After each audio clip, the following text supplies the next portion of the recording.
Everybody. Today we are going to be doing a first round mock draft. I think this is my mock draft 2.0, my official second mock draft.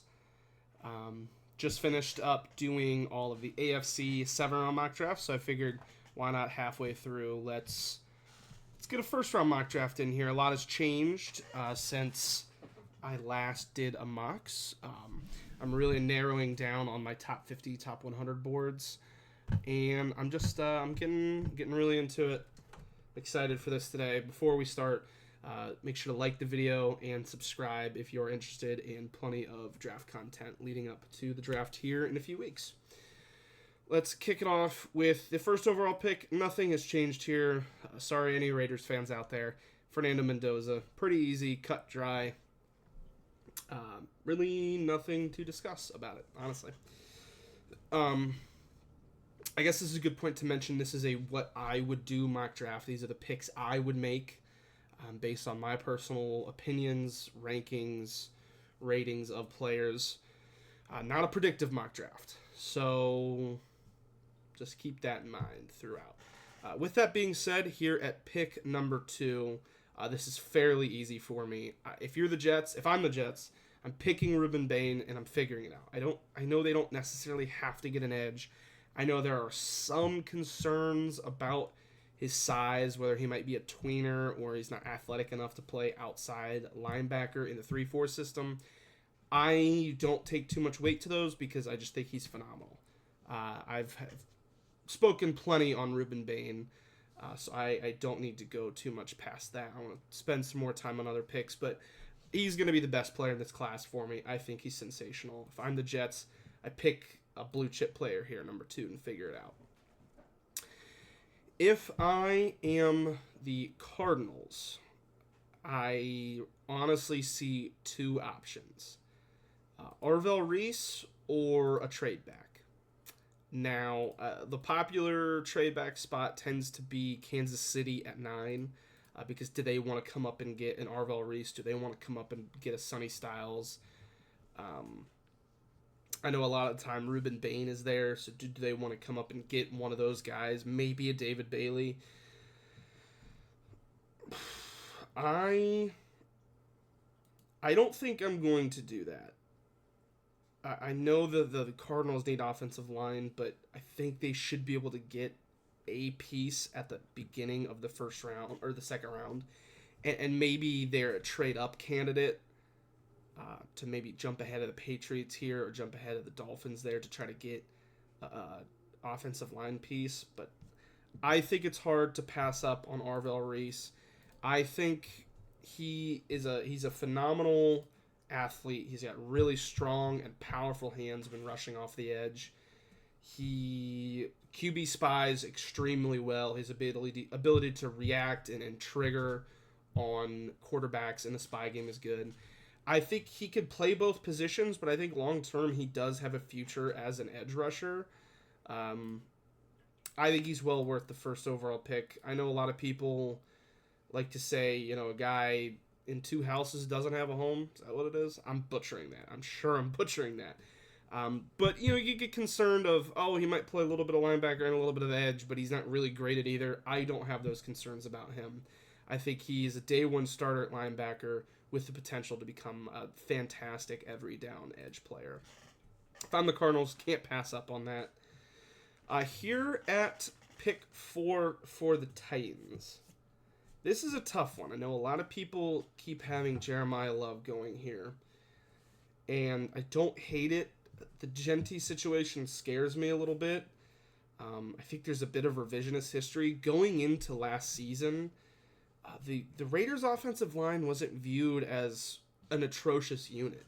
I mean, they weren't fantastic by any stretch, but previous to last year, they were seen as a solid unit to where you could take a running back and it not be a problem. Now, obviously, throughout the season, they were awful. And I'm just concerned that the Titans are in a similar situation where we're sitting here viewing them as not an awful O-line, like it's good enough. And then you pick Jeremiah Love, and then the offensive line regresses, and then you're in a similar situation where you have a really talented running back behind a garbage offensive line. I would be interested. So that being said, I would still really consider Love here. I'd really consider Sonny Styles here. I'd really consider David Bailey. What would I do?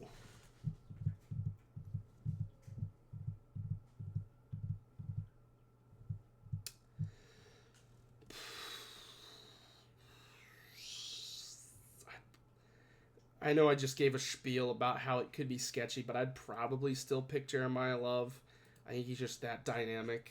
I think he could have Christian McCaffrey-esque impact in both the running and the receiving game. He could be an 1,100-yard rusher, 1,200-yard rusher, a 700 to 800-yard receiver, 2,000 all-purpose yards. I think he has that kind of impact on the game. And I think you could add enough on the offensive line that would be worth it for me. Here at pick 5, I think this is a pretty easy one. I used to really be on the Tate or the Downs selection here, but I'm actually shifting to another Ohio State Buckeye. I would consider Francis Mauigoa here because their offensive line situation isn't great. They've got some older, less solidified tackles, and their guard spots is not very good. But Sonny Styles is a athletic freak, built like how you want linebackers to build, moves like a safety, has great instincts in the passing game to drop back, read the quarterback's eyes. He's big enough to man up tight ends. He's quick enough to man up running backs. He reads the run really well. He's not afraid to just trigger downhill and detonate blocks. I think he is a game-changing middle-of-the-field linebacker that you just can't get anywhere else in this draft. I really believe that. Pick 6 here for the Cleveland Browns. I mean, it's tackle or offensive line. And I think or tackle or offensive line. Tackle or receiver is what I meant to say. I think I'm going to go receiver for 2 reasons. A, I have my top 2 receivers, I think, rated higher than any of my offensive linemen.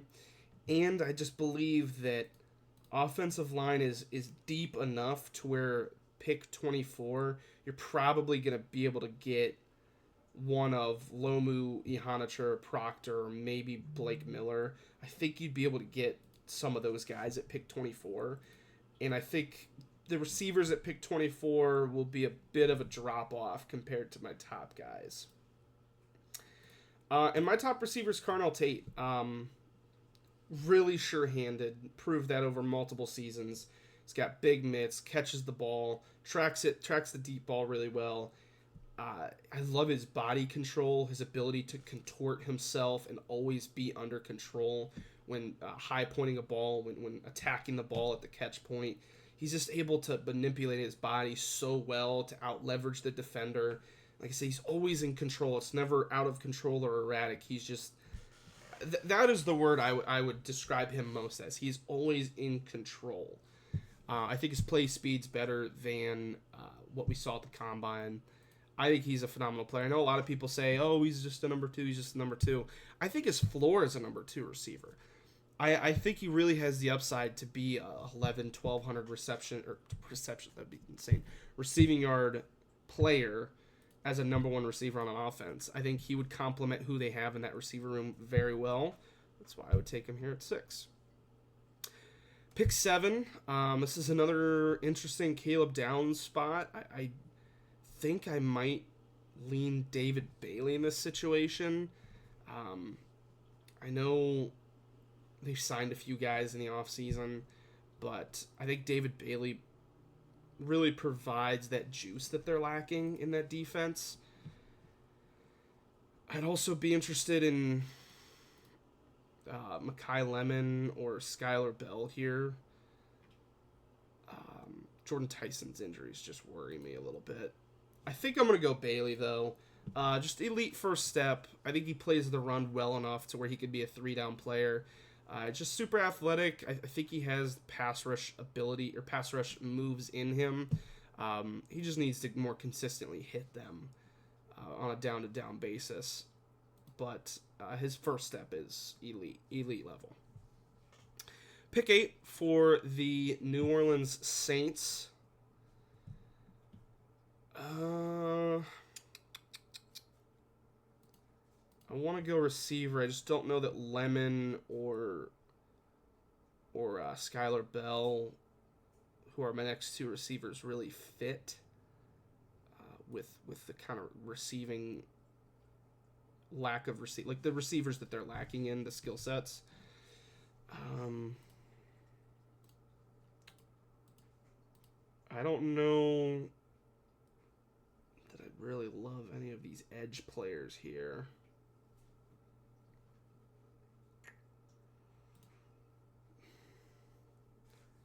It could go Maui Noah and play him at guard and just really have an awesome offensive line. I also wouldn't hate Mansour Delane. Actually, I wouldn't hate Jermod McCoy here. I think that's what we're going to do. I prefer McCoy over Delane just slightly. I think Delane's better in press man, but McCoy is good enough at it, and I think McCoy's better in off man and zone concepts. The way he reads the quarterback, plays the zone. He's really sticky in coverage. I think McCoy is my pick here. Just get yourself an amazing starting corner there in New Orleans. Pick 9 for the Chiefs. I think this is pretty easy. Caleb Downs. You get a chance to get a probably top 5, top 3-ish player in the draft at pick 9 in a secondary that you could definitely use some help in. Just a really headsy player. It's not going to blow you away with athletics, but always in the right spot, always around the ball, knows what he's doing, can orchestrate the defense. Just a really smart player. And I'm sure the Bengals are pissed off because that would be a slam dunk pick for them here at pick 10. But they are going to have to go elsewhere. And I think I am leaning Spencer Fano to play guard there.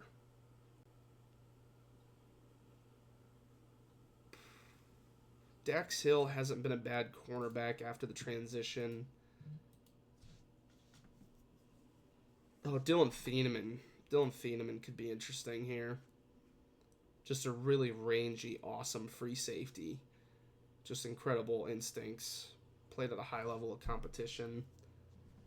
Super athletic. I'd rather have him or I'd rather have Fano at guard. I don't know. It's tough because their offensive line keeps getting Joe Burrow killed, but their defense also sucks shit. Their defense is garbage.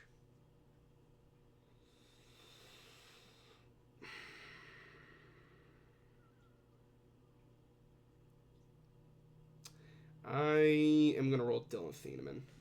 I just think the ranginess that he provides, the playmaking ability to truly play free safety, to take over the top routes and mirror them down the field, the ability to play the ball while it's in the air. I think he is a phenomenal safety prospect. Pick 11 here. This one is pretty easy. It's going to be Spencer Fano to play guard. Their offensive line was absolutely horrendous last year. Their guards were some of the worst in the league. They need to get better at that position if they have any chance of keeping Malik Willis upright. And I think Fano has the ability to go into guard. He's super athletic. He's got really quick feet. I think his game translates well to being a guard. Pick 12 here with the Cowboys. I think it's probably Mansour Delane here. I know they've lost a few of their guys on the back end, and Delane, like I said, really possesses the ability to just play press man and just get up in your face. He's got the size, he's got the length to just jam you at the line of scrimmage, and he's super sticky in man coverage. He could stay in phase. He has oily hips to just kind of stick with you when he has to flip his hips and rotate. big fan of Delane. Going to the Cowboys here. Pick 13. I think this is going to be Makai Lemon for me. Keep him in the city of Los Angeles. They're actively shopping Devontae Adams, who also can't stay healthy, and Puka Nacua, turns out he's insane. They lost Tutu Atwell. They don't really have much else as far as playmakers. I think Lemons, even though he has a lack of ideal size, his ability to just extend his catch radius, make catches outside of, what you would normally deem his catch radius, to snag those balls, consistently. He's good after the catch. He's got a good route tree. He can run everything out of the slot. Slot receivers are becoming more and more valuable, as we see with JSN and Amon-Ra leading the way. And I think Makai Lemon has all the ability in the world to be exactly like those two here for the Rams. Pick 14. This one is another easy one. Owane, Vega Owane. I don't know how to say the first part, so we're going to stick with Vega Owane. It's between him, Maui Noah, and Fano for who's my favorite, just pure overall offensive lineman in this class. I really like Owane. Talk about a plug-and-play first-day starter, excellent in pass pro. I think he only let up 6 QB pressures in the 3 years that he played, which is just ridiculous. Just an excellent high floor pass protector who you just put in there, and it helps the interior of that offensive line, which was really garbage last year. On to the Tampa Bay Buccaneers. I forgot their name for a second. I'm looking at a guy like Akeem Mesidor.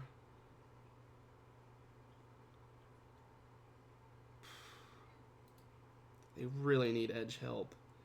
And Akeem would be my next guy, because I have him slightly over TJ Parker. Akeem Mesidor was awesome last year, man. I've been on his train for a while now. If you go back to some of the mock drafts I've done back in December before the national championship, before his name was hot, been a big fan, man. People are concerned with his age, and I understand he is a bit older, and people are concerned that he's a late breakout, but the guy was playing defensive tackle for most of his career. It wasn't working at defensive tackle, so he shed some pounds, went to the edge, learned under Jason Taylor, and became a monster. All of the things you hear about Ruben Bain, you can apply to Akeem Mesidor. Really physical, wants to punish you every single play, gives it his all every single play. Not just in the run game, but in the pass game. This guy's a 3-down player at the next level. I truly believe that, and the Bucs really need some pass rush help. It's been abysmal for years now, and I think Akeem Mesidor goes in there and instantly becomes edge rusher 1 for them. Pick 16 here for the Jets, who already got Ruben Bain, Jr., not senior. I wouldn't hate adding a receiver.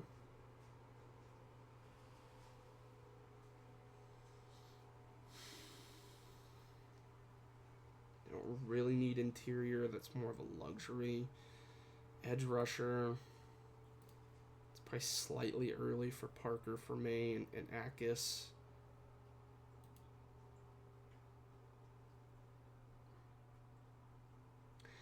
Yeah, this is where I'm going to do it. I'm stamping. I've done it before, but I'm really hammering it down. Skylar Bell is my guy, man. Skylar Bell is my guy.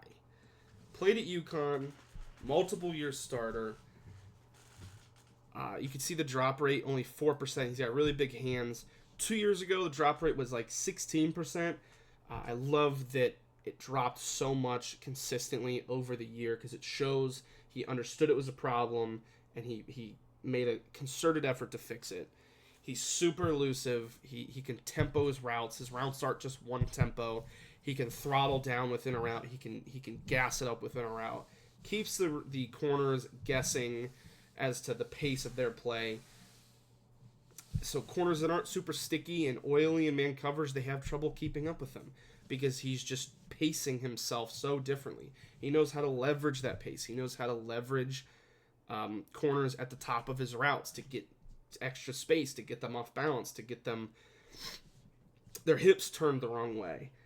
He is really sure-handed. He is super athletic.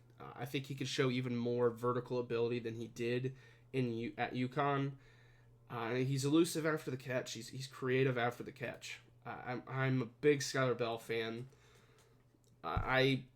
Listen, if Jordan Tyson did not have the significant injury concerns that he did, he would have been the pick at 6 for the Browns. I think Jordan Tyson is that awesome. I am super concerned about his injuries. And I know it's tough because some people might feel that the pendulum is swinging too far one way. But if I'm an organization and I'm spending a first-round draft pick, especially a top half of the first-round draft pick, I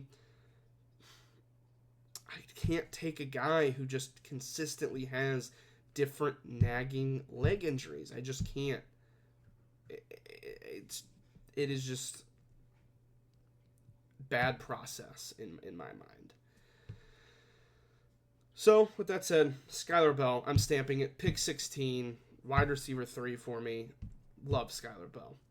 This is an easy one. Francis Mauigoa, instant starter at tackle. Him and Penei Sewell, I think, would be a fantastic tackle duo. Don't need to say much. Mauigoa is a baller. Pick 18 here for the Vikings.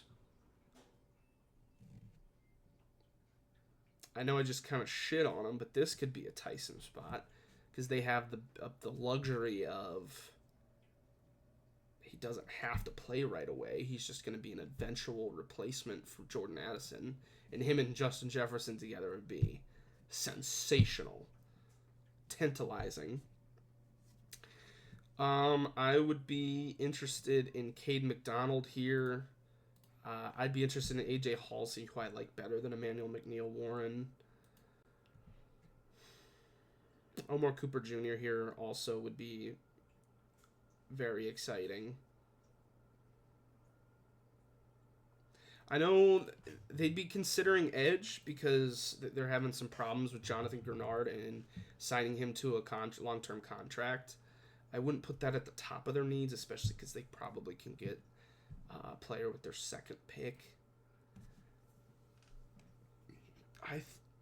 I think, I know it's funny, I just spent time shit-talking him and saying it was bad process to pick him in the first. I think it makes more sense for this team than it does for the Jets because the Jets need a guy who can make an impact right now. Those coaching staff and the GM are all in the hot seat. They need to not be terrible. And it's at an extremely lacking position for the Jets. As where with the Vikings, they're not on the hot seat. They're not about to get fired. They have receivers to where they can ease Tyson into it. They don't have to rush him in. They can, maintain his snap count. And if you could do that, get him with some professional trainers and get him healthy, and you pair him with Justin Jefferson and you let Jordan Addison go, I mean, you're talking about a top 3 receiving duo in the league easily. Jordan Addison to the Vikings, not Jordan Addison. Jordan Tyson to the Vikings leaves the Panthers on the clock here. I see this a lot. I like it a lot. Cade McDonald. What is there to say about him? Elite one-man wrecking crew on the defensive line when it comes to the run game. Limited pass rusher, flashes some pocket pushing ability, but that's not what you're drafting him for. You're drafting him because plugging him into this defensive line overnight makes the run defense infinitely better. His ability to take on 2 blockers and hold them at the point of attack, not get pushed back, not allow lanes for the running back to free up. His just pound for pound strength and his ability to get good leverage on these offensive linemen, it is just a bitch to run on Cade McDonald. And it's going to be a bitch to run on the Panthers now. Pick 20 for the Cowboys.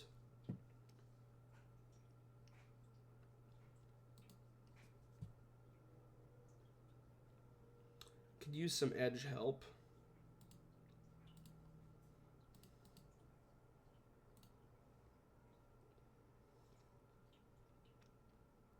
But you know what? This is something I was doing earlier in the season, and I kind of went away from it, and I should have stuck to my guns.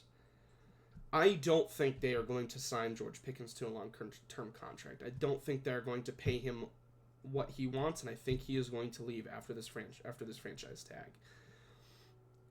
I think they might try to get ahead of it and get a guy like Omar Cooper Jr. and pair him with CeeDee Lamb, give Dak Prescott just a rack demon. Get the ball in this guy's hands, and he's making plays with it. That's really the name of the game with Omar Cooper Jr. He's a really good route runner, but post-catch is really where he shines. His creative ability to turn small catches into explosive plays is something any team covets. And I'm standing on it. I just don't think this whole George Pickens situation is going to work out, whether he sits out training camp, sits out some games. I just have a feeling they are not going to re-sign him. I think they should get ahead of that situation and draft Omar Cooper Jr. out of Indiana. College football champion Omar Cooper Jr. Upsetting for the Steelers right here, because that would be a very solid pick for them. They don't have to go receiver now after trading for Michael Pittman Jr. to pair with DK Metcalf, but I still think they should add one in the draft somewhere. Now I look to O-line.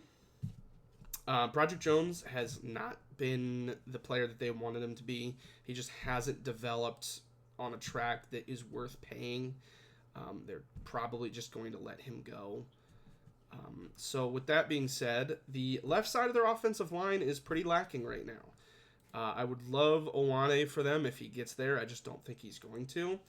I don't love any of the other offensive linemen here, and maybe Pregnon I could get behind. But I'm going to go tackle here, because I just don't think Broderick Jones is that guy for the future. And my highest rated tackle here is Max Iheanacho. I know he plays right tackle, but Spencer Fano, the Steelers' right tackle, played left tackle in college, so that should be an easy transition. Move Fatanu to the left, get Iheanacho in there. Extreme athlete, a little bit newer to football. He's really still honing in his skills consistently from down to down. Oh,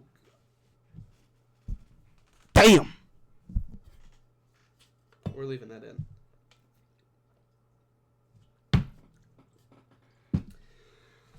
Down to down, but the flashes are there, and he had a phenomenal game against David Bailey and Romello Height in that Texas Tech game. I'm a big Max Iheanacho fan. So that's the pick for the Steelers there at 21. 22. I think this is pretty easy, and it is Caden Proctor to play guard. Pretty simple. The Chargers' interior offensive line was disgusting last year, just about as bad as the Dolphins, maybe even a little bit worse. And Proctor, I think, could project as a tackle or a guard. I think he could play either, and I think he could be pretty good at either. So you get him in there, just a mean, big, mauler kind of guy. Jim Harbaugh is going to fall in love with him. John Harbaugh? Jim Harbaugh? I forget which is which. The Harbaugh will fall in love with him. I think he would be a phenomenal guard for them. Another pick that I think the Eagles would have done. I like Caden Proctor to the Eagles here.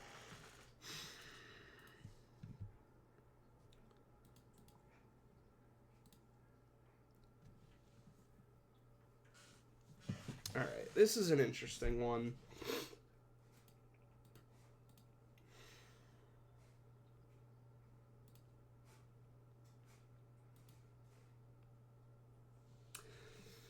They could just go in so many ways. So my first thought is receiver, because it seems like A.J. Brown is done, which I thought they should have traded him last year, but they didn't.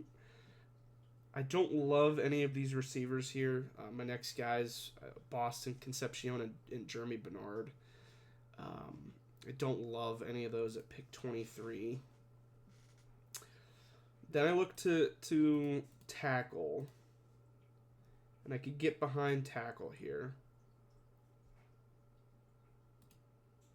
But they need another outside corner, because outside of DeJean in the slot and Quinyon Mitchell, it's bad. It is not good. Manuel McNeil-Warren would be interesting, but I don't think that's the way that they would go. And then you have the Kenyon Sadiq thing, but this is what I would do. I'm thinking predictive right now. This is what I would do.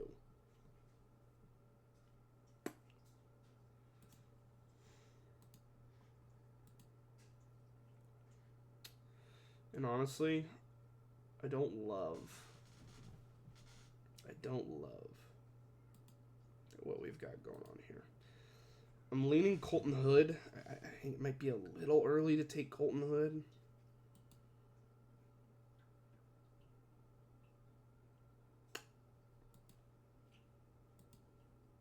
I think it's going to be Caleb Lomu.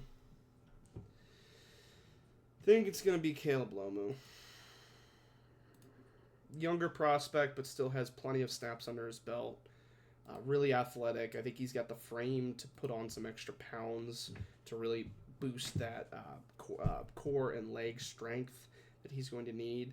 He doesn't have to start right away, though. He has time to acclimate. I think that is very important for Caleb Lomu. But I think he has absolutely what it takes to be the tackle of the future there in Philadelphia. That is the pick I would have taken here with the Browns, who got Carnell Tate at pick 6. They're going to go tackle. It's just who's my favorite tackle left. It is going to be Blake Miller. Blake Miller's biggest issue is play strength. I don't know that he has a ton of frame left to add solid weight in his lower half. I'd hope he can add a little bit. Because other than that, I mean, he's played loads of football.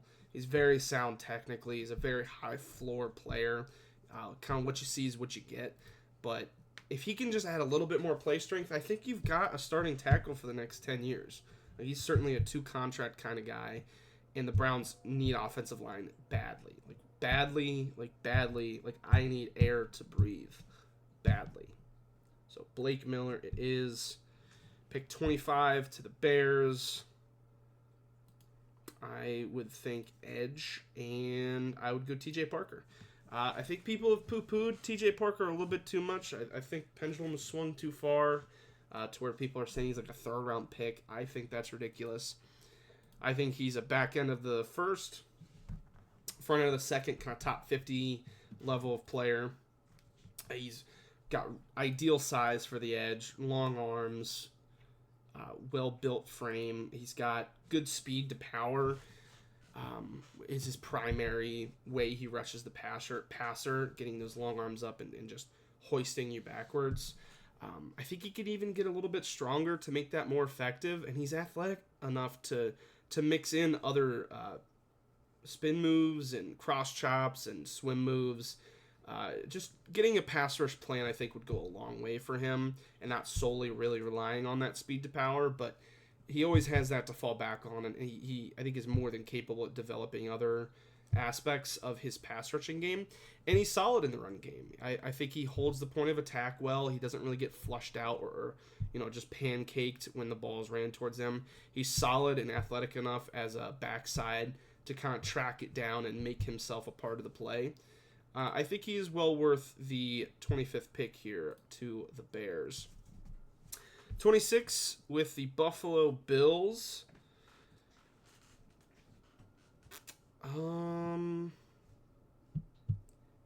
Is this Cassius Howell maybe? Just a guy who can just get after it. Their defense was just so bad on 3 levels. I think Cassius Howell, maybe Christian Miller or Peter Woods, maybe Emmanuel McNeil-Warren. Jordan Cassius Howe, just a guy who can pin his ears back and just get after the quarterback. You see the 20% pass rush win percentage. He's a little smaller, he's a little lighter, which might take him off the field on early downs, but you're drafting him to just get after the quarterback with exceptional speed, exceptional burst, and agility. And I think that is well worth the 26th pick there. This one's easy. Monroe Freeling still on the board. Really a developmental tackle. Not in the sense that he can't start right away. He can, but he's certainly not a finished product right now. He's super athletic. He's got the physical traits to do so. It's just can they maximize who he can be? The Niners need tackle. They badly need tackle. And I think that is a spot where Freeling's fall stops. I know a lot of people have Freeling as OT1. I don't view it that way personally. More towards the middle of the pack for me, but I still think he's a solid prospect and not too far behind any of the other guys. Pick 28 here.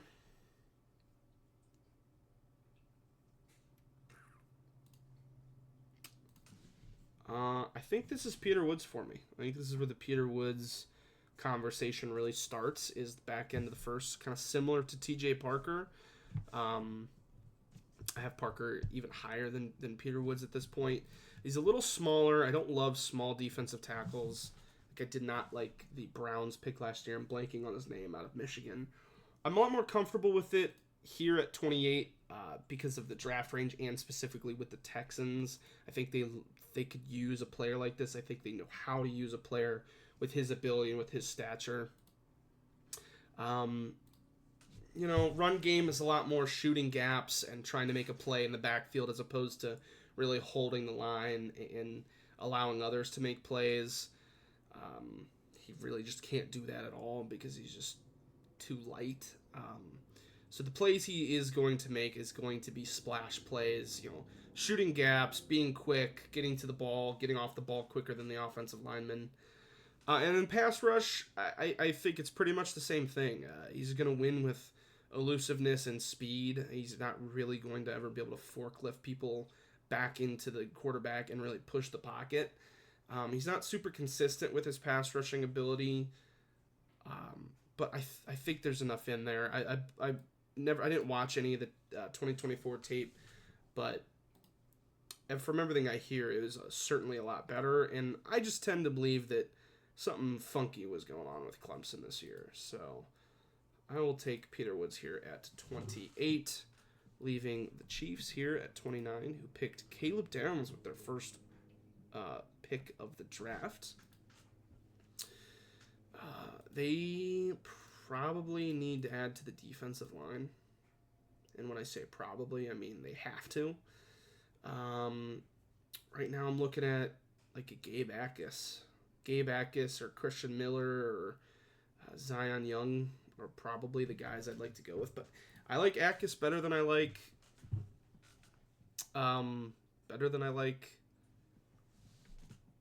Zion Young. That is a good point, though. He doesn't... I think he could play 4-3 end. I'd go Zion Young. I think Zion Young's built better for the defense, and I don't think the talent is super far off. Really thickly built, strong, long edge player who got way better at rushing the passer between 2024 and 2025. Really solid run defender. I think that's a guy, keeping him in state, that the Chiefs would fall in love with at 29.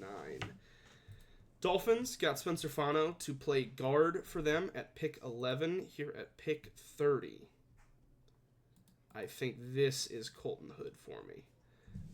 Their secondary is not good.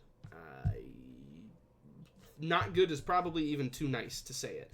It's bad. It's trash. It's garbage. Colton Hood, young player, but showed a lot of promise in this 2025 season. Super athletic. His ability to mirror his flashes and ability to mirror receivers in man-to-man. I think he has the potential to be an outstanding man corner. I think that's probably his strong suit. And I think you just need to add talent to that room. That room is really bad. It's really disgustingly bad. Pick 31 for the Patriots. I would love to have gotten tackle for them, but it is just not on the table. All of the tackles went, which, is that realistic? Probably not, but it's what I would do, so I don't really give a shit. Leaning defensive line in this spot. I think this is the Gayabacus spot. I picked him in the Patriots 7-round mock draft. I'm doubling down on it here. Their outside linebackers are nothing to write home about. They're just placeholders, journeymen.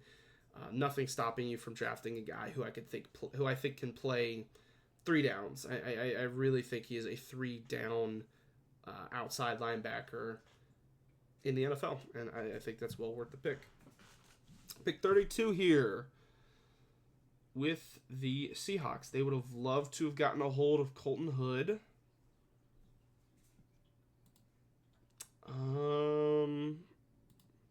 I don't think Emmanuel McNeil-Warren really fits. I think he'd play a similar role to Eamon Warren, maybe. Could get defensive line. I don't love anybody in this spot, really.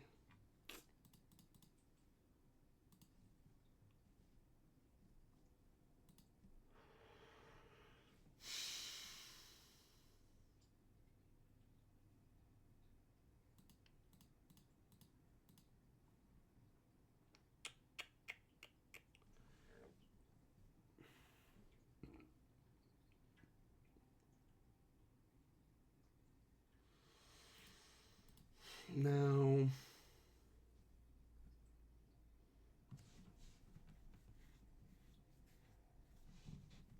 Is